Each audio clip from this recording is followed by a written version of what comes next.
Across the Hudson River from New York City, the part of New Jersey known for neon and noir, the version of Jersey made famous by The Sopranos and the mob boss who called the shots.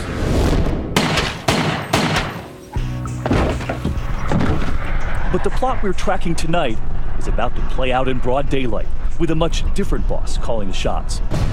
Right there on surveillance, that's Nicole Faccenda, a suburban soccer mom and a scorned lover, sitting in a supermarket parking lot, unsuspecting shoppers pushing their carts right past her. So she's doing a little shopping, and then she comes out to meet with the hitman. Yes. Because that's what most people have on their grocery list. She did. Shopping for flowers, she says, but cops believe she's in the market for murder. How you doing? Hi, how are you? Have a seat. Plotting revenge on the other woman. So what can get done? You could just make her disappear. You could, what can get done? All right, when you say disappear, like you want her out of this state, or you want to, you know? Like, so you're saying you could just go break her legs, or you could go do anything. And who is she trying to hire? You'll remember our hitmen, who are in fact undercover federal agents who've agreed to sit down with us as a group for the first time ever. But to do it, they spend hours getting disguised, among them an agent we're calling Jose, covered in a sort of goo before he gets a brand new appearance. They make a mold, and from there, they build new features for his face. There we go. Okay. The same agent who would sit in that car with that scorned lover. I don't want to keep beating around the bush, but as I said, hurt or dead, either or. And it turns out, it's not just her first time ordering up a hit. This is his first time as the hitman. And he takes us to where it all began. We rigged the car to avoid showing his face. How did she get to this point that she wanted to kill another woman? She was angered at the fact that he was leaving her, and she wanted her dead because she wanted to get back at him.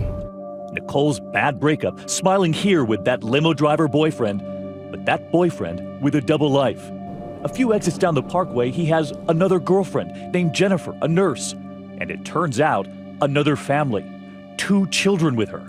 She's just a bitch who's been involved. I think she's like 30 years old. She's got 2 kids. You don't want to hear the whole. But she wants the boyfriend to live. She wants him to live because she wants him to grieve. She wants to watch him suffer. Yes.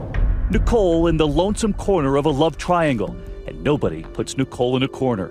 A little grocery shopping, a little homicide, just the cure for a broken heart.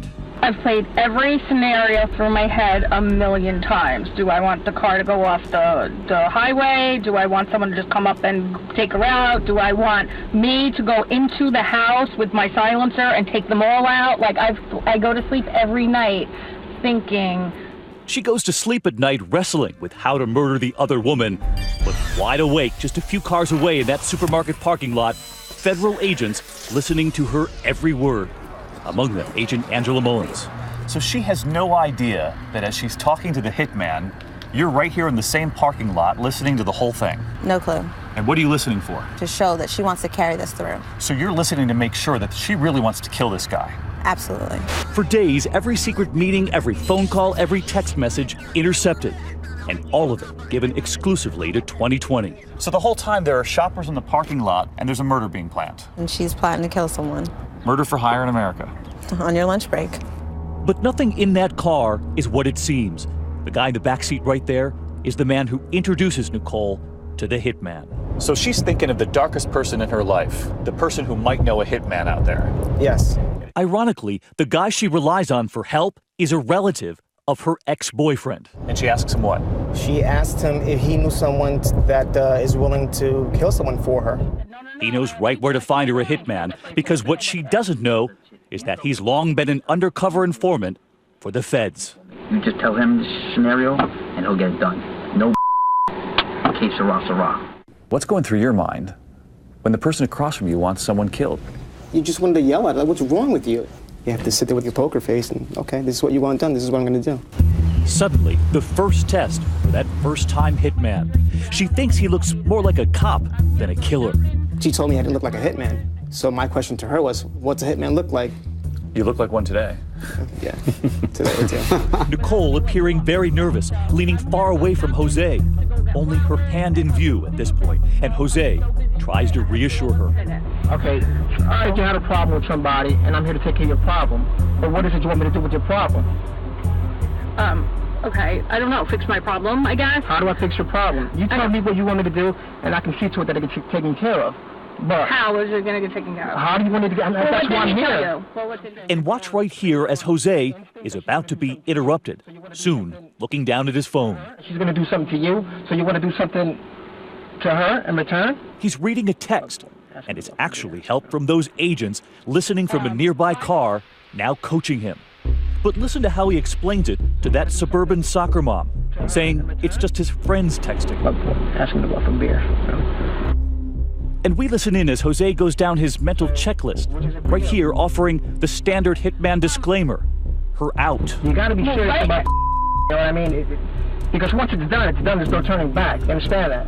And while Nicole may be new to this life of crime, she's a quick study, because as it turns out, she has seen a lot of TV. I just want to make sure you're not like an undercover federal agent okay. and like all of a sudden cars are all over. If I get arrested, First of all- I'll lose my job. And just listen to what she says next, fearing she's a star in the making. And I know I've watched one too many Lifetimes. I'm in a horrible. I've watched too many Lifetime movies. This is about TV now? So she says to you, she feels like she's living a Lifetime movie? Yes. Now she's living a 2020. Are you worried at that point this thing could go down the tubes because she is so suspicious? She's looking around, looking for cameras, and at first, that is a little bit unsettling. And Nicole is not only suspicious, in that supermarket parking lot, she demands a price check. And so, do you have like a price list? If you want to dance, it's going to be 5 up front, 5 at the end once it's completed. That's it? 10? Yeah, you can get 10. She thought my price was too low. She thought you were a cheap hitman. Yes, she actually did. She raised the money. It's funny. You guys got to talk about your rates. I know, really. Watch as Nicole leaves the car with a smile on her face, laughing after the deal she got at the supermarket.